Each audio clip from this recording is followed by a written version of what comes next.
નમો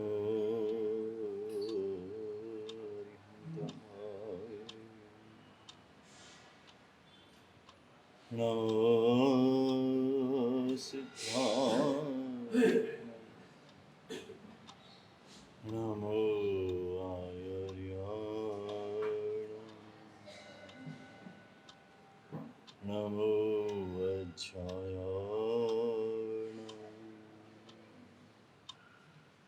નમો લોય સબ સાહુ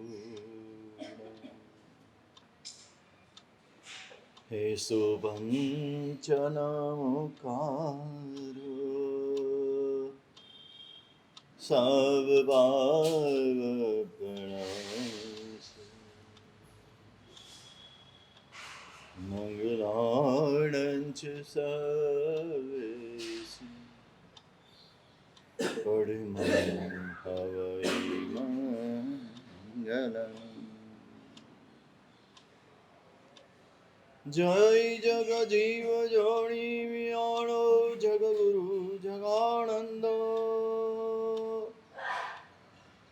જગના હો જગબંધુ જય જગપ્રિય મહો ભયવમ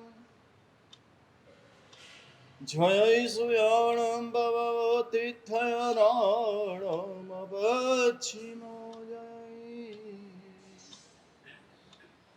જય ગુરુ લોગાણમ જય મહાપા મહાવીર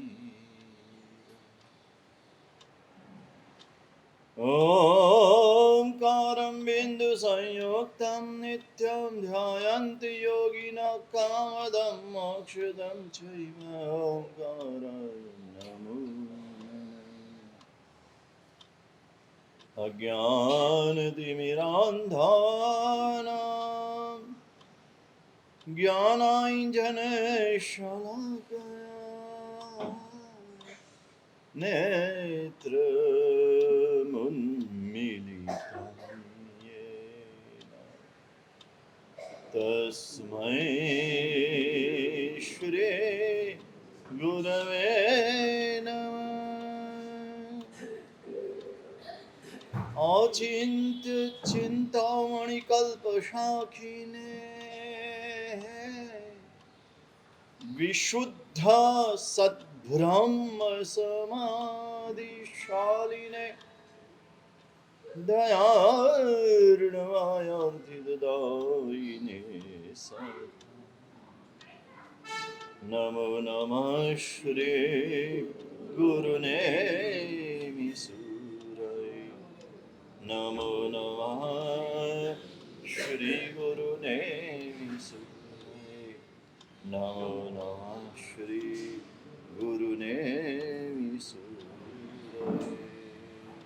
સ્વામી સવજીવે સવે જીવા ખમંતુ મિતિ મે સવભૂતેષુ શિવમસ્તુ સર્વજગતા પરહિતનિરતા ભવન્તુ ભૂતગણા દોષાગ્રયન્તુ નાશમ સર્વત્ર સુખી ભવતુ લોકઃ જગતના સૌ જીવોનું કલ્યાણ થાય સર્વત્ર સર્વ જીવો સુખી થાવ એ ભાવના સાથે 12 નોખા પશ્યન્તિ યોગિનો યસ્ય સ્વરૂપમ ધ્યાનચક્ષુષં દદાના મનસ શુદ્ધિ તમ સ્તુવે પરમેશ્વર. અનંતકારી શાસ્ત્રકાર ભગવાન ચારિત્ર સુંદર ગણી મહારાજા આચાર ઉપદેશ ગ્રંથમાં ભવ્ય જીવોને ઉદ્દેશીને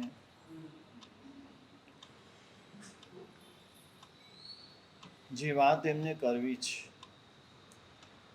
પહેલા એની પૂર્વ ભૂમિકામાં મંગલાચરણમાં પણ એટલી બધી ઊંચી વાત કરી છે.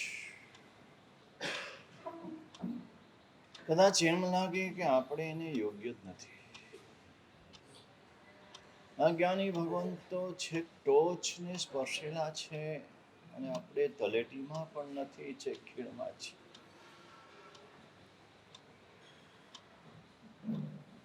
અને એટલે કે છે તે પરમેશ્વરની હું સ્તુતિ કરું છું, જે પરમેશ્વરને યોગીઓ ધ્યાન ચક્ષુ વડે જુએ છે.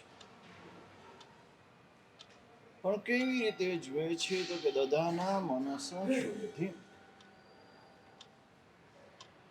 આટલી વાત આપણે આજે જોવી છે, મનની શુદ્ધિ કરીને. બહુ જ અગત્યનું છે. શરીરની શુદ્ધિ કરીએ છીએ, મનની શુદ્ધિ આજ સુધીમાં કેટલા વર્ષ થયા ગૌતમ? તારી ઉંમર 48 વર્ષમાં મનની શુદ્ધિ કોઈ રીતે કરી છે? શરીરની શુદ્ધિ કરી, ઘરની શુદ્ધિ કરી,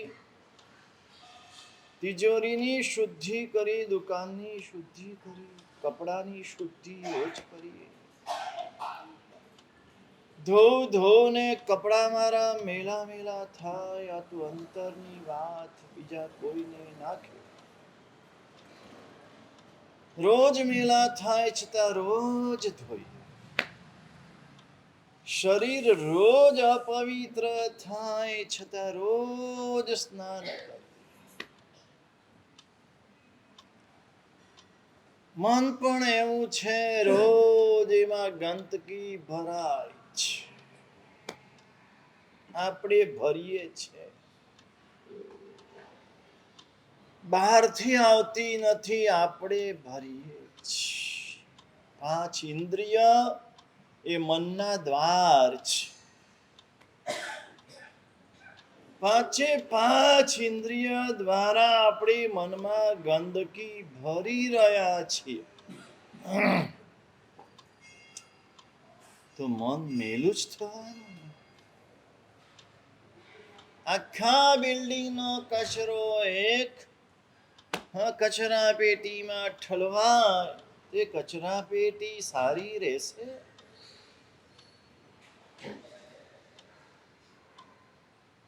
કચરો જ ભેગો થવાનો છે. આ 5 ઇન્દ્રિય દ્વારા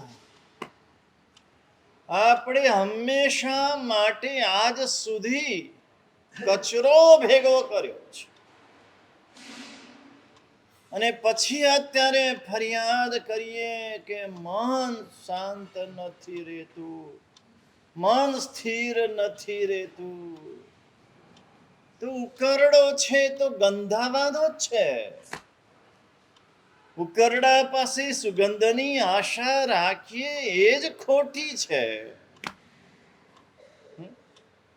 આપણે મનને ઉકરડો બનાવ્યો છે. મનને ફૂલદાની બનાવી હોય ને તો સુગંધની આશા રાખીએ. ફૂલદાની હોય ને ઘરમાં પેલા રાખતા.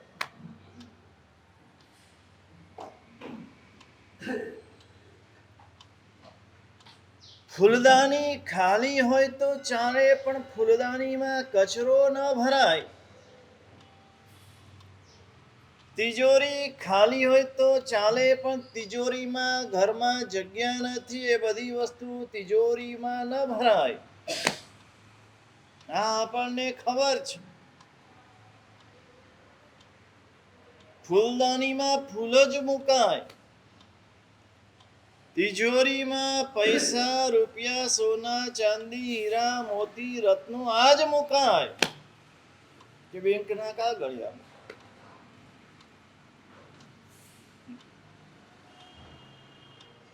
પણ આ મન આપણું તિજોરી છે, મન આપણું ફૂલદાની છે. આમાં ગમે તે કચરો ન ભરાય. આપણે રોજે રોજ કચરો ભરીએ છીએ અને કચરાને ક્યારેય સાફ કરતા નથી. અમદાવાદમાં પીરાણામાં હતું ને, આખા અમદાવાદનો કચરો ત્યાં ઠલવાય મોટો ડુંગર થઈ ગયો. હવે ખાલી કર્યો. પીરાણાનો કચરો મ્યુનિસિપાલિટીએ ખાલી કર્યો. આપણા મનનો કચરો આપણે કોઈ દિવસ ખાલી કર્યો ખરો? ખાલી કરવાની ઈચ્છા પણ કરી. પીરાણાનો કચરો સાફ કરવો હોય તો પેલા નવો કચરો ત્યાં નાખવાનો બંધ કરવો પડે. એમ જ ને? અને પછી જે કચરો છે કચરાને ટ્રકે ટ્રક હજારો ટ્રક ભરાય કરીને ખાલી કર્યો. તો આપણે શું કરવું પડે? પાંચે ઇન્દ્રિયથી જે કચરો મનમાં આપણે ભરી રહ્યા છીએ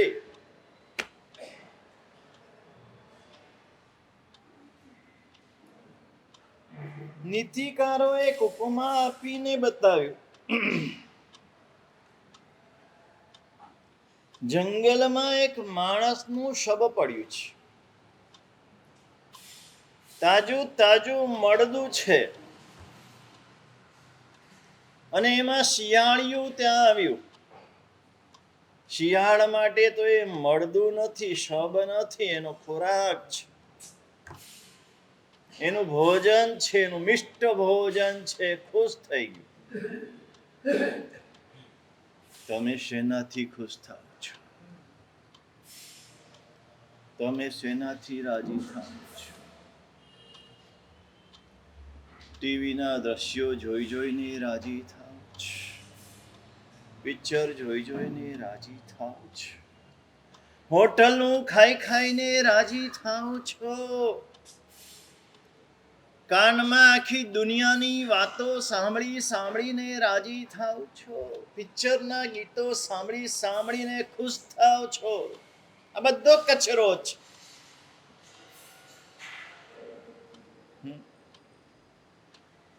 પાંચે ઇન્દ્રિયથી કચરો ભર્યા જ કરીએ, ભર્યા જ કરીએ, ભર્યા જ કરીએ. ને એમાં આપણને મજા આવે છે. કચરો ભરાય એમાં મજા આવે છે.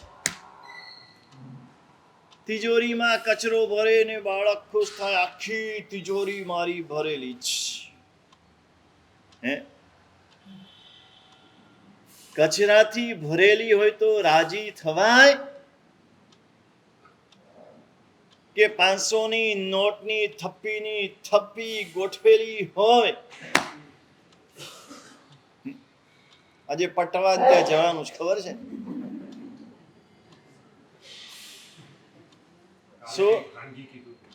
સોનાની પાટો ગોઠવેલી છે, એમાંથી ખાલી ગીની જ આપવાની છે.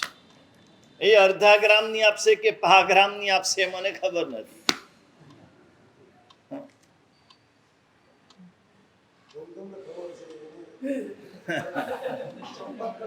કોઈને ખબર નથી, એના ઘરવાળાને ખબર નથી. એવી રીતે રાખી છે.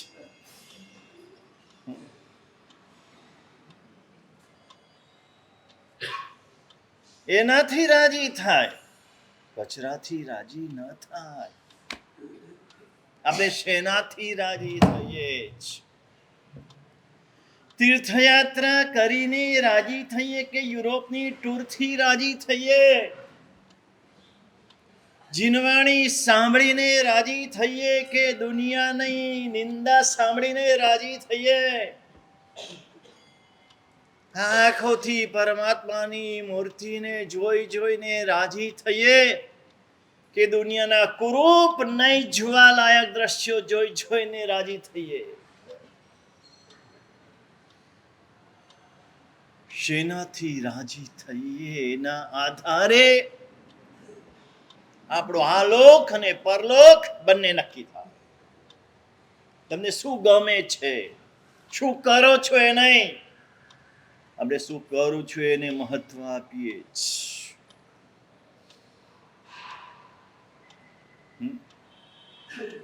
કાલે માસ્ટર હતું ને, એક ભાગશાળીએ ઉપવાસ કર્યો. મેં કીધું માસક ક્ષમણ કરવાનો ભાવ રાખો. સાહેબ થઈ ગયું માસ ખમણ. કોઈ દિવસ કીધું કે કાલે જમી લીધું છું, મેં દૂધપાક ખાઈ લીધો છે, હવે નથી ખાવો જીતુભાઈ, હવે તો લાડવા લાવો. તો કે ના ના, દૂધપાક જ જોઈએ. એમાં કેતન પાછો સુરપુર આવે કે દૂધપાક વિના તો ના ચાલે. ગઈ રોજ રોજ દૂધપાક ખાવ તો ધરાતા નથી ને, માસક ક્ષમણ એક વાર કર્યું તો ધરાય. થઈ ગયું. શું થઈ ગયું? આ થઈ જવા માટે જ ખાલી બોલીએ ભગવાનનું, સાંભળીએ. ભગવાને પૂર્વના નંદન ઋષિના અભાવમાં કેટલા માસક ક્ષમણ કર્યા, મને તો સંખ્યા છે ને યાદ રાખવું મારા માટે બહુ અઘરું કામ છે. એટલે સંખ્યા યાદ નથી રહેતી. સાધ્વીજી ભગવાનને યાદ સંખ્યા. કેટલા માસક ક્ષમણ કર્યા? 11,80,645. એમની એટલા કરવાની ભાવના છે.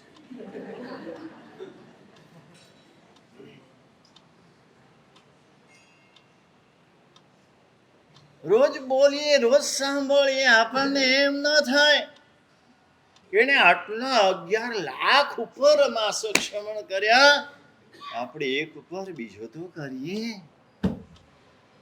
ભગવાને શક્તિ આપી છે, સામર્થ્ય આપ્યું છે, ભાવ પણ આપ્યા છે. કાલે એક ઉપવાસ કર્યો તો આજે બીજો ઉપવાસ છે. છઠ તો કર્યો છો, હવે 28 ઉપવાસ જ કરવાના છે. છઠ તો થઈ ગયો. થઈ ગયું. શત્રુંજય તપવાળા પણ જોડાઈ શકે છે અને છઠવાળા પણ જોડાઈ શકે છે. પણ ના, આપણે થઈ ગયો, ધરાઈ ગયા. ધર્મ કરીને ધરાઈ જઈએ છે, સંસારથી ધરાતા નથી. આ આપણી દશા છે. દાન આપીને ધરાઈ જઈએ છે, કમાવાથી ધરાતા નથી. 5 તિથિ બ્રહ્મચર્ય પાળીએ ધરાઈ જઈએ છે, પણ અબ્રહ્મ દશામાંથી ધરાતા નથી. કે હવે 60 તો થયા, છોડ. ક્યાં સુધી? ક્યાં સુધી વળગવું છે? આ શરીરનો મોહ ક્યાં સુધી? આ દેહનો મોહ ક્યાં સુધી? ખાવાથી ધરાતા નથી, તપથી ધરાઈ જઈએ છે. હમણાં વર્ધમાન તપનું થડું બાંધ્યું ને, એટલે હવે હમણાં પર્યુષણમાં કઈ આપણે એકાશ ના કરી શકીએ. ધરાઈ ગયા. આખો શિયાળો ગુંદર પાક ને બદામ પાક બરાબર દાવ્યા છે. આખો ઉનાળો હાફૂસ કેરીના ચીરિયા ખાધા છે, એનાથી ધરાતા નથી. તપથી ધરાઈ જઈએ છીએ. કેટલો કચરો! 5 ઇન્દ્રિયથી કચરો ભરી રહ્યા છે. પેલો શિયાળ આ મળદાને ખાવા માટે આવ્યો અને એમાં એક કવિ ત્યાંથી પસાર થયા, એને આ દ્રશ્ય જોયું કે આ શિયાળ પ્રયત્ન કરે છે અને જુએ છે કે ક્યાંથી શરૂઆત કરું. જેને કરવું છે ને વિચાર નથી કરતો, ને વિચાર કરે છે કરી શકતો નથી. કોઈ પણ સારા ક્ષેત્રમાં સારું કાર્ય જેને કરવું છે ક્યારે વિચાર કરતો નથી, ને વિચાર કરે છે ક્યારે કરી શકતો નથી. યદ હરેવ વિવ્રજેત તદ હરેવ પ્રવ્રજેત. શાસ્ત્રકારો કે જે ક્ષણે ભાવ જાગ્યો તે ક્ષણે સ્વીકાર કરો. એક ક્ષણનો વિલંબ ના કરો. ક્ષણે ક્ષણ આત્માના પરિણામ ચડુતર થયા કરે, ચડુતર થયા કરે, બદલાયા કરે. શુભ ભાવ જાગ્યો, સ્વીકારી લો. એક વિચારકે બહુ સરસ કીધું કે મહાપુરુષો મહાપુરુષ કેમ બન્યા અને આપણે અહીંયા ને અહીંયા કેમ રહ્યા. બહુ મહત્વની વાત છે. આપણે જીવાને તેવા ધોયેલા મૂળા જેવા કેમ રહ્યા, કેમ આગળ ના વધ્યા, અને એ મહાપુરુષ કેમ થયા, ત્યાં સુધી કેમ પહોંચ્યા, આટલી ઊંચાઈએ કેમ પહોંચ્યા. આપણે કહીશું એના કર્મ, એનું પુણ્ય, હે ધૂળ પુણ્ય. આપણું પુણ્ય એના કરતા વધારે હતું, એનું પુણ્ય ઓછું હતું, છતાંય ત્યાં સુધી પહોંચ્યા. શું કર્યું એવું ને આપણે શું ન કર્યું, એને જ્યારે જ્યારે શુભ ભાવ આવ્યો ત્યારે ત્યારે સ્વીકાર કર્યો. જ્યારે જ્યારે જે જે શુભ ભાવ જાગ્યો તરત એ સ્વીકાર્યો, આગળ વધ્યા. અશુભ ભાવ આવ્યો, ટાળી દીધો. આજ નહીં કાલે, કાલ નહીં પરમે. શુભ ભાવ અશુભ ભાવ આપણને પણ આવે છે ને એમને પણ આવે છે. એમને હંમેશા સારા જ ભાવ આવે છે એવું નથી. આપણને હંમેશા ખરાબ ભાવ જ આવે છે તેવું પણ નથી. આપણને પણ સારા ને ખરાબ ભાવ આવે છે, એમને પણ સારા ને ખરાબ ભાવ આવે છે. એમને ખરાબ ભાવને કાલ ઉપર લઈ ગયા, સારા ભાવનો તરત અમલ કર્યો. આપણે સારા ભાવને કાલ ઉપર લઈ ગયા, ખરાબ ભાવનો તરત અમલ કર્યો. એટલે આપણે ઠેરના મિયા ઠેરના ઠેર રહ્યા અને પેલા શિખર સુધી પહોંચી ગયા. આજે ભાવ જાગ્યો કે આજે અઠમ કરવો છે, જી પચખાણ આપી દો. આજે ભાવ જાગ્યો, કાલે ગુરુ ભગવંતે કીધું છે 3 આમીલ કરવાના, સકલ સંગે આપણે 3 આમીલ કરવા છે. આજ છોડી લે. સંઘ માટે કરવા છે, મારા પોતાના માટે કરવા છે, સંઘના હિત માટે કરવા છે.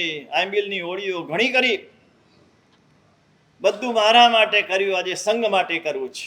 તરત હાથ છોડી દો. એ લોકો કે આપણે જવાનું છે, નક્કી થયેલું છે, આવતીકાલે બહાર જવાનું છે, પેલા રિસોર્ટમાં જવાનું છે. કાલે વાત, પરમ દિવસ વાત, ફરી જશું. આવું જે કરે એ ધીરે ધીરે ધીરે એવરેસ્ટ શિખર સુધી પહોંચે. અને આપણે જે અત્યારે કરી રહ્યા છીએ, હોટલ જવું છે તો તૈયાર, પિક્ચર જવું છે તો તૈયાર, ફરવા જવું છે તો તૈયાર, સારું કામ કરવું છે તો ગજવામાં હાથ નથી નાખવા, શોપિંગ જવું છે તૈયાર, ટાપ ટાપ ટાપ. એના માટે પૈસા છે, સારા કામ માટે પૈસા નથી. માટે આપણે ઠેરના ઠેર રહ્યા અને હજુ નીચે. નક્કી કરો, શુભ ભાવ ઓછા જાગે છે, પણ જ્યારે જાગે ત્યારે શુભ ભાવ પ્રમાણે અમલ કરીશ. એ જ ક્ષણે અમલ કરીશું. અશુભ વિચારો, અશુભ ભાવો વારંવાર જાગે છે, એને ટાળશું, એને આવતીકાલ પર લઈ જઈશું. જોઈએ કાલે વિચાર કરીને કહીએ. ઘરવાળા કે ને કે ફરવા જવું છે, જોવું મારે કામ છે, મીટિંગ છે, વાત કરી લઉં, કાલે વાત કરશું. ટાળી દેવાનો. જો આગળ વધવું છે, સારા બનવું છે, તો સારા બનવું હોય તો આ નિશાની છે. તમે એમ માનતા હો કે હું સારો જ છું, આખા દેવકી નંદનમાં મારા જેવો સારો કોઈ નથી, આવું તમે માનતા હો તો માનો, એ તમારી માન્યતા તમારી પાસે. કર્મ સત્તા કે ધર્મ રાજા આ માન્યતાને સ્વીકારતા નથી. એના આધારે તમને સદગતિ કે દુર્ગતિ મળવાની નથી, એના આધારે તમને સુખ કે દુઃખ મળવાનું નથી. તમે આવું માનો છો એટલે તમને મળશે એવું નથી. તમે શું કર્યું છે, તમે શું કરી રહ્યા છો ને તમે શું કરવાના છો? દરેક વ્યક્તિ પોતાને તો સારા જ માને છે, કારણ સ્વ પ્રત્યેનો રાગ છે. સ્વ પ્રત્યેનો રાગ છે એટલે પોતાની જાત એને સારી જ દેખાય છે, ક્યાંય પોતાની ભૂલ દેખાતી નથી, ક્યાંય દેખાતી નથી. ગમે તેવું થઈ જાય ને તો પણ પોતાની ભૂલ નથી દેખાતી, મારી ભૂલ નથી, સામાની ભૂલ છે. અને સામાની ભૂલ દેખાય છે એનું કારણ એકમાત્ર એ છે કે સામા ઉપર દ્વેષ છે. જ્યાં રાગ છે ત્યાં ભૂલ દેખાતી નથી, ને જ્યાં દ્વેષ છે ત્યાં ભૂલ દેખાયા વિના રહેતી નથી, ત્યાં ભૂલ જ દેખાય છે.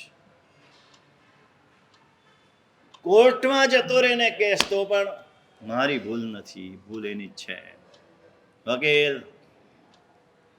જોજો મેં તો કાંઈ કર્યું નથી. જેલમાં જતો રહે તોય એમ કે મારી કોઈ ભૂલ નથી. ક્યાં જતો રહે? જેલમાં. મારી ભૂલ નથી, આ ખોટો મને પકડ્યો છે.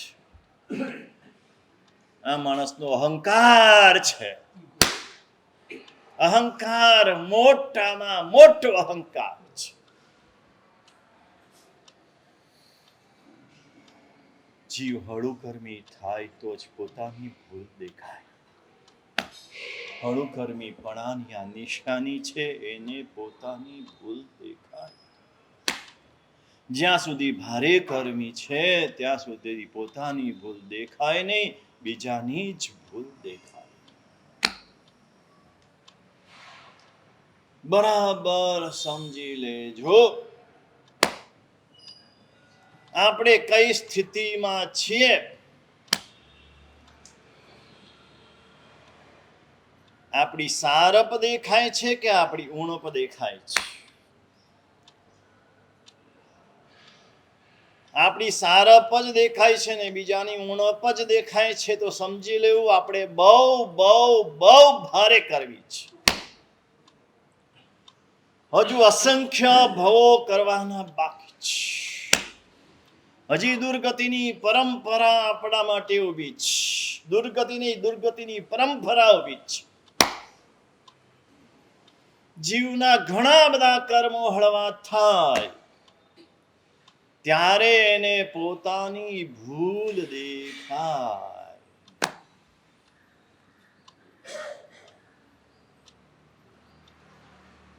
બહુ અઘરું જ દેખાય છે, સહેલું પણ બહુ અઘરું છે.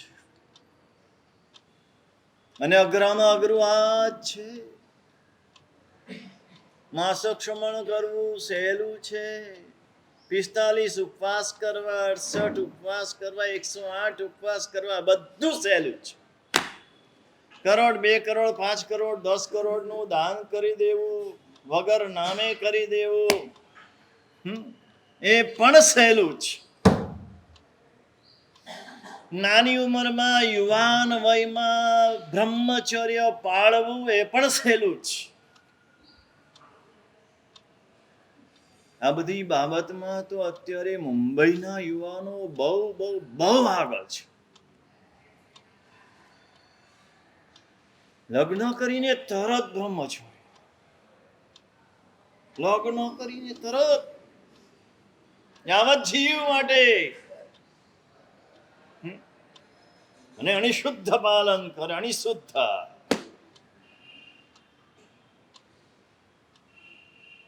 અને એ પણ સહેલું છે.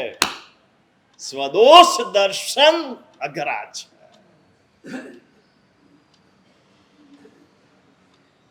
પોતાનો દોષ દેખાવો, પોતાની ભૂલ દેખાવી અઘરી છે.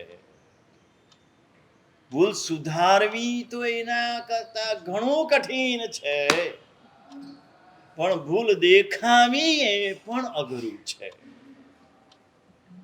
હા, આ મારી ભૂલ છે.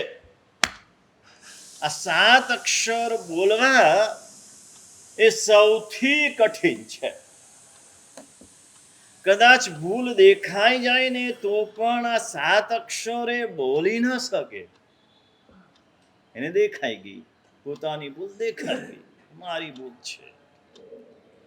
પણ એકદમ નિખાલસતાથી, સરળતાથી, ક્ષમાપનાના ભાવ સાથે આ શબ્દો બોલવા, હા આ મારી ભૂલ છે, આટલું બોલવું. બીજું બધું બોલવું સહેલું છે. ને સવારે થોડું મને મોડું થયું એટલે નવકાશી વાપરવામાં અંદર બેઠો. બાર કેટલાક લોકો ભેગા થયા હતા. તો એટલો બધો કલબલાટ, એટલો બધો કલબલાટ. કારણ કે આપણે મૌન તો રહેતા નથી. મેં 2 દિવસ પહેલા જ કીધું તું, બીજા બધા વા મટી શકે છે, બોલવા મટી શકતો નથી. ઢીચણનો વા મટે, કમરનો વા મટે, ખભાનો વા મટે, પેલા આખા શરીરનો વા હોય એ પણ મટી જાય, પણ આ બોલવા મટવું બહુ અઘરું છે.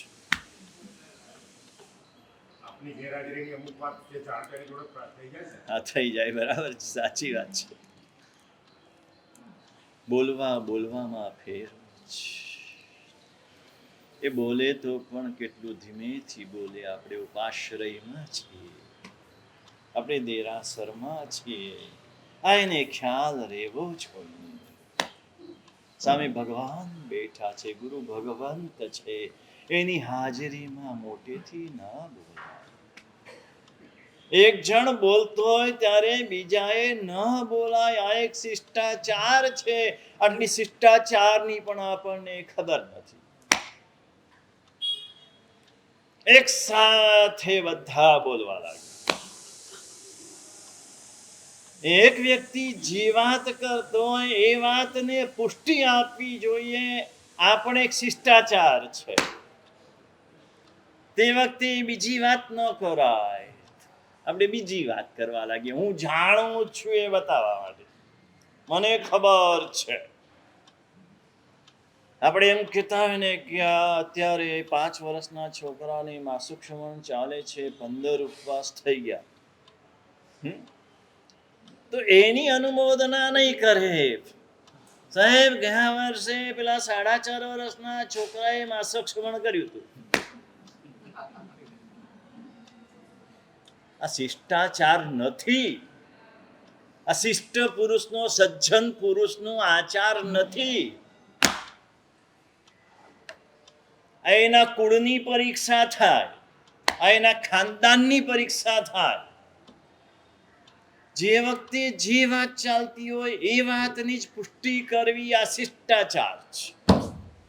તે વખતે એની જ વાત.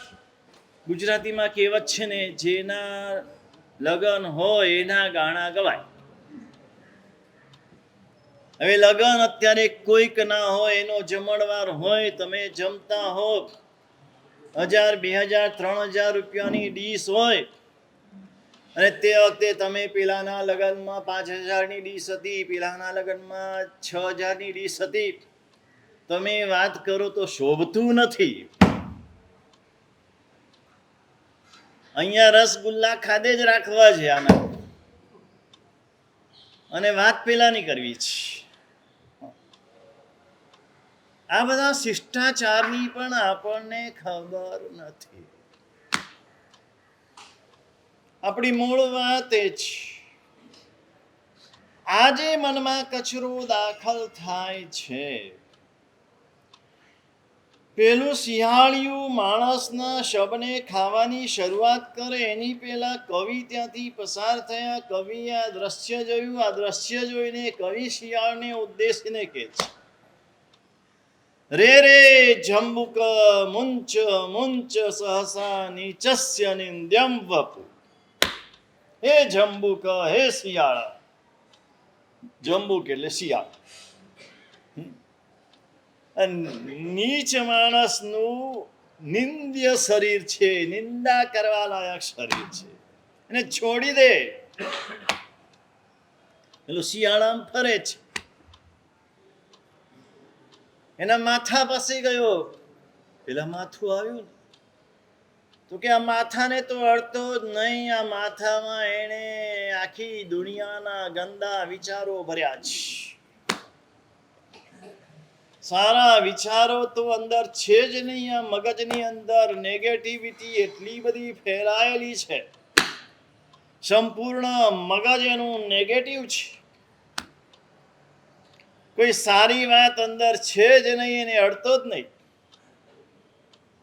નદી માથા પાસેથી કાન પાસે આવ્યું એટલે કે અરે ભૂલે ચૂકે કાનને નહીં અડતું, આ કાનમાં તો નિંદાનો રસ જ રેલાયો છે.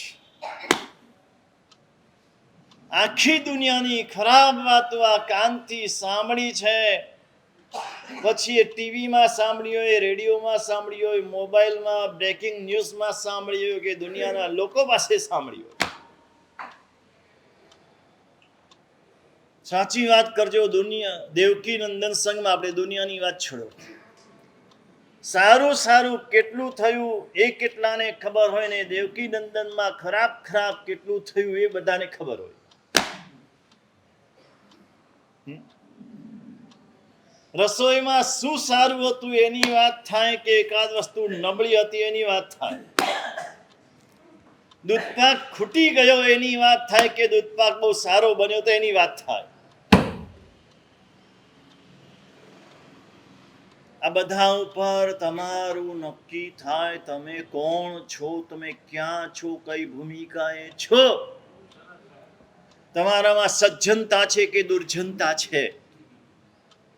કોઈ પણ માણસ એની 99 સારી વાતો તમને ખબર છે કે ખરાબ વાતો તમને ખબર છે. તમે કઈ વાતો કરો છો, કઈ વાત મનમાં સંગ્રહો છો. દરેક વ્યક્તિમાં સારું તો હોય જ છે. વિક્રમભાઈ હોય કે નહીં સારું? હે, દરેક વ્યક્તિમાં હોય ને. કોઈ એવો માણસ તો શોધી લાવો કે એનું બધું જ ખરાબ હોય. ચલો, એકવાર એવું બન્યું, એક ચિત્રકાર હતો. એ ચિત્રકારે એક નાની ઉંમરનો બાળક એને મળ્યો. એવો આમ હતો, એટલો શાંત, એટલો સૌમ્ય, મુખ ઉપર એટલી આમ નિર્દોષતા. એને રામનું ચિત્ર બનાવવું હતું એટલે થયું કે રામચંદ્રજી આવા જ હોય, આનાથી વધારે સારા રામચંદ્રજી હોય જ ના શકે. એટલે એને સામે રાખીને એને રામચંદ્રજીનું ચિત્ર બનાવ્યું ને આબેહૂબ રામચંદ્રજી, નખશીક સજ્જન, પગથી માથા સુધી સજ્જનતા આમ નીતરતી હોય. આટલું તો કરો, શ્રાવક તો બનો ત્યારે, પણ મારે સજ્જન બનવું છે આટલું તો નક્કી કરો. આટલું તો નક્કી કરો. મારામાં જે જે દુર્જનતાના લક્ષણ છે દૂર કરવા છે ને સજ્જનતાના લક્ષણ મારે લાવવા જ.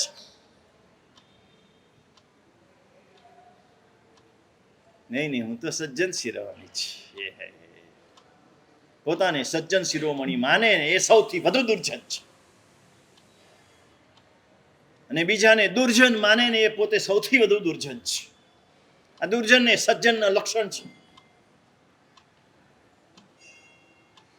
બીજા કોઈ લક્ષણો જોવા જવાની જરૂર નથી.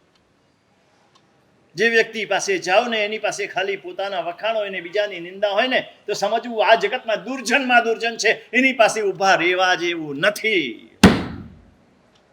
ગટર પાસે ઊભા રહેવાય, ઉકરડા પાસે ઊભા રહેવાય, પણ આ વ્યક્તિ પાસે ના ઊભા રહેવાય. જેની પાસે પોતાની આત્મનિંદા હોય ને બીજાની અનુમોદના હોય, આ વ્યક્તિ પરમ સજ્જન છે. જગતની સારી સારી વાતો કરતો હોય એ વ્યક્તિ પરમ સજ્જન છે. સજ્જનતા છે, મારે સજ્જન બનવું છે. જૈનને શ્રાવક પછી બનજો કાકા. હા, એ તો બહુ ઊંચી વાત છે, બહુ ઊંચી વાત છે. ભગવાને જે કહી છે ને ઉપાસક દશાંગ સૂત્રમાં, એ શ્રાવક પણ તો બહુ ઊંચું ને બહુ દૂરની વાત છે. હાલી પેલા સજ્જનતાની વાત તો કરો. સરસ મજાનું એને રામનું ચિત્ર દોર્યું, બહુ વખણાયું, ચારે બાજુ એનું ફેલાયું. પછી કેટલાકે એને કીધું હવે રામ તો દોર્યા, સામે રાવણ દોરો ને તો રામની કિંમત સમજાય થોડા વર્ષો વીત્યા પછી. રાવણ તરીકે કોને ચિતરવું, એનું પણ પાત્ર જોવા જવું પડે ને, કે કોના જેવો રાવણ, કોના જેવો. પોતે સજ્જન હતો એટલે એને દુનિયાના તો બધા માણસો આમ બધા બહુ ડાયા ડમરા સારા દેખાતા. કે શું કરવું, જેલમાં જઈએ ત્યાં બધા આવા માણસો હોય. ને જેલમાં ગયો તો જેલમાં પેલા ચોરીના કેસ વાળાને, પૈસાની ઠગાઈના કેસ વાળાને, આવા નાના મોટા કેસ વાળા બહુ બધા હતા. પણ એ બધા તો બિચારા નાનું કંઈક ગુનો કર્યો ને પકડાઈ ગયા, પેલા પોલીસના ઠેબે ચડી ગયા, જેલમાં પૂરાઈ ગયા. તો કે આવા નહીં, મારે તો હજુ વધારે એવા દુષ્ટ જોઈએ, કઠોર જોઈએ. આમ જોતા વેત આમ લાગે કે રાવણ તો આવો જ હોય. તો કે તમને ખૂનીઓ જેટલા છે ને એના બેરેકમાં લઈ જઈએ. અમે એકવાર જેલમાં ગયા હતા, એટલે પુરાવા નહીં, જેલમાં રહેલા કેદીઓને પ્રેરણા કરવા ગયા હતા. પર્યુષણની અંદર ભાવનગરમાં હતા ત્યારે નજીકમાં જેલ હતી. ત્યાંનો પેલો જેલર હોય એને ભાવ થઈ ગયો તો એને લઈ ગયા હતા અમને પર્યુષણમાં બધાને પ્રેરણા કરવા. એ બધા ખૂનીઓ એક એક ખૂંખાર જોયા હોય તો એક એક થી ચડ્યા હતા. એને થયું આ બરાબર છે, આમાં કોઈક રાવણ મળશે. એક એક જોતો જાય જોતો જાય. અને પછી એક જોયો, એટલો બધો ક્રૂર, એટલો બધો કઠોર, એવું એનો ચહેરો, એવું એની શરીરના એક એક અંગો એમાંથી જાણે ક્રૂરતા નીતરતી હોય, હિંસકતા નીતરતી હોય. હા બરાબર છે. એને બેસાડીને રાવણનું ચિત્ર દોર્યું. ચિત્ર તો દોરી લીધું, પછી પૂછ્યું કે ભાઈ કોણ છે આ, જાણીએ તો ખરા. એની તપાસ કરી, આમ તો કઈ મળે નહીં, એનું કુળનું કઈ મળે નહીં. આવા માણસ હોય એના કઈ ઠેકાણા ન હોય. પણ શોધતા જ્યારે મૂળ સુધી પહોંચ્યો ત્યારે ખબર પડી કે જેનું ચિત્ર મેં રામ માટે દોર્યું હતું એ જ આ રાવણ છે. જે બાળક મને રામ માટે યોગ્ય લાગ્યો તો એ જ વ્યક્તિ મોટો થઈને આ રાવણ બન્યો છે. આપણે જ રામ છીએ ને આપણે જ રાવણ છીએ. ક્યારેક રામ જેવા ભાવો જાગે છે ને ક્યારેક રાવણ જેવા ભાવો જાગે છે. અને અંદર રામ રાવણની લડાઈ ચાલતી જ રહે છે. આ કોઈ 12 રામાયણ લડાયું હશે, નહીં લડાયું હોય ખબર નથી, પણ આપણી અંદર રામાયણની લડાઈ સતત ચાલુ છે. આપણી બાજુ એક બાજુ રામ છે ને એક બાજુ રાવણ છે, અંદરનો રાવણ. અને બંને સતત લડ્યા કરે છે. શુભ અને અશુભની લડાઈ સતત ચાલે છે. ક્યારેક રામ જીતે છે, ક્યારેક રાવણ જીતે છે, ક્યારેક રામ જીતે છે, ક્યારેક રાવણ જીતે છે. રામ વધારે જીતે ને ત્યારે આપણી બસ હવે બરાબર. આ જીનવાણી એના માટે સાંભળવાની છે કે રામ રાવણની લડાઈમાં આ રામની જીત થાય, રાવણની હાર થાય. લડાઈ તો ચાલુ જ રહેવાની છે. એક હિત છે ને એક અહિત છે, એક પ્રેય છે ને એક શ્રેય છે. અશ્રેય અને પ્રેયની લડાઈ સતત ચાલુ છે. શ્રેયની સામે પ્રેયની જીત અત્યારે થઈ રહી છે. એ કલ્યાણકારી જે સામાયિક કરવાનો ભાવ થાય છે, કલ્યાણકારી છે. એની સામે થાય છે કે બધું સામાયિકમાં કંટાળો આવશે, ચલો જરા રાતનો સમય છે, 12 આંટો મારી. આ પ્રેય છે. બાર આટો મારીને પેલી પૂરી પકોડીની લારી ઉપર 2 4 5 પૂરી પકોડી ખાઈ લઈએ. આ પ્રેય છે. અત્યારે તો પ્રેય જીતે છે, શ્રેય હારે છે.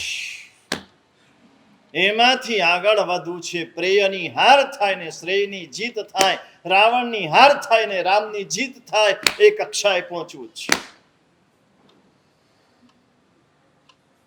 પેલો કવિ શિયાળને ઉદ્દેશીને કહે છે, શિયાળ આ કાનને તો અડતો નહીં, આ કાનથી જીનવાણી ક્યારે સાંભળી નથી, આ કાનથી પ્રભુ ભક્તિના ગીતો ક્યારે સાંભળ્યા નથી. એ સ્તવન સાંભળીને આનંદિત થયો નથી, ઉલટું એમ થયું છે આ ક્યારે પૂરું થાય. બહુ મોટું મોટું સ્તવન બોલે છે, બહુ મોટી મોટી સચ્ચાઈ બોલે છે સાધ્વીજી ભગવંત, ક્યારે પૂરી થાય. અને પિક્ચર ક્યારે લાંબુ ચાલે. આ દશા છે આપણી. એક એક અંગ પાસે ગયો, આંખ પાસે ગયો, આંખથી તો નહીં જોવાના દ્રશ્યો જોયા છે, એને તો જોવાની નહીં, અડવાની નહીં.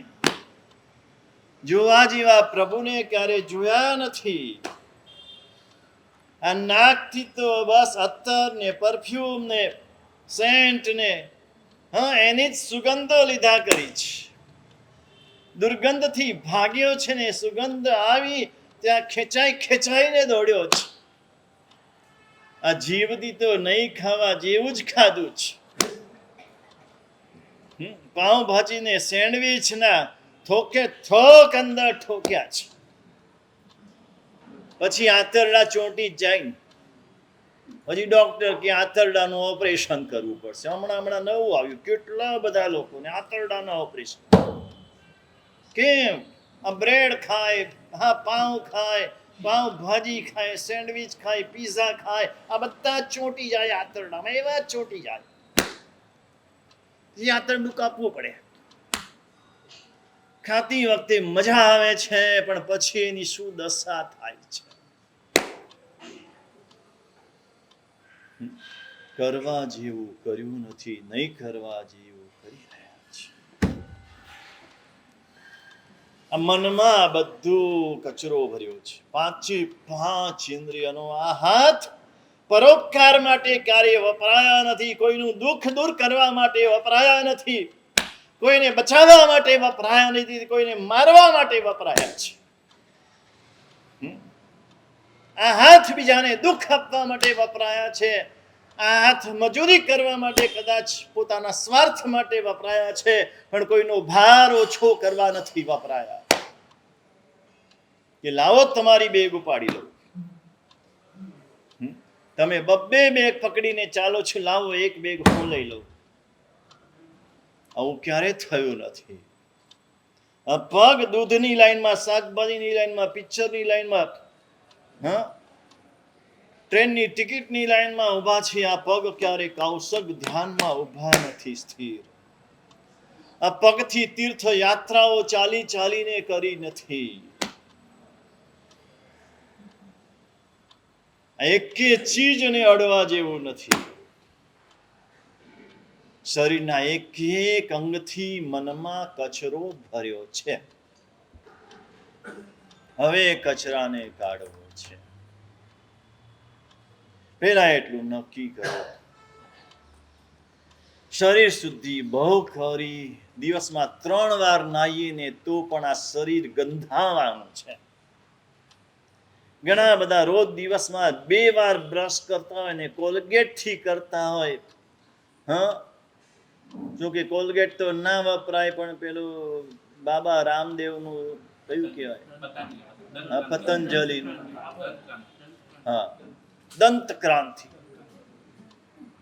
એનાથી દિવસમાં 2 વાર કર્યું છે તોય મોઢું ગંધાતું. કેમ? અંદર કચરો ભર્યો છે. આ ગંધ મોઢાની નથી, આ ગંધ પેટની છે. માણસે સમજતો નથી. આ મોઢા દ્વારા જે અંદર નાખવાનું છે, સમજીને વિચારીને નાખવાનું છે. આ મોઢાથી જે બહાર કાઢવાનું છે તે પણ સમજીને વિચારીને કાઢવાનું છે. બહાર કાઢવાનું એટલે ઉલટી નહીં. ખોરાક પાણી અંદર નાખવાના છે અને શબ્દ બહાર કાઢવાના છે. આ બંનેમાં વિવેક જરૂરી, બંનેમાં ઉપયોગ જરૂરી, બંનેમાં જયણા જરૂરી. બોલતાય નથી આવડતું માણસને. શું બોલવું, કેમ બોલવું, કેટલું બોલવું, કેટલા વિવેકપૂર્વક બોલવું. ખાલી શરીરથી મોટો થયો, ઉંમરથી મોટો થયો, પણ મનથી મોટો ના થયો. આ બધા મનમાં ભરેલા કચરાને સાફ કરવો છે. મનની શુદ્ધિને ધારણ કરશો તો જ ધ્યાન થઈ શકશે. મનની શુદ્ધિ વિના ધ્યાન થઈ શકે નહીં. મનની શુદ્ધિ માટે શું કરવું? મહત્વનું આ જ તપ કરીએ જ. બાહ્ય તપ. બાહ્ય તપથી શરીરની શુદ્ધિ થાય, ઇન્દ્રિયની શુદ્ધિ થાય, આટલું થાય. પણ બાહ્ય તપમાં જ્યારે આભ્યંતર તપ ભળે, બાહ્ય તપની સાથે આભ્યંતર તપ ભળે ત્યારે મનની શુદ્ધિ થાય. આ મનની શુદ્ધિ કરવા માટે શું કરવું? મનની શુદ્ધિ કરવાથી આત્માને શું લાભ થાય અને મનની શુદ્ધિ કેટલી અનિવાર્ય છે. છેલ્લું એક વાત કહી દઉં, મનની શુદ્ધિની આવશ્યકતા કેટલી. જે કઈ ધર્મ કરીએ છે, કાયાથી કરીએ છે, એમાં જ્યારે મન ભળશે તો જ એ ધર્મનો લાભ મળશે. જો એમાં મન નહીં ભળે તો ધર્મનો લાભ નહીં મળે. જો ધર્મનો લાભ મેળવવો હોય તો મનને ભેળવવું પડે, અને મનને ભેળવવું હોય તો મનની શુદ્ધિ કરવી પડે. તો એ મનની શુદ્ધિ માટે શું કરવું? મનની શુદ્ધિ કેવી રીતે થાય? શાસ્ત્ર અધિકાર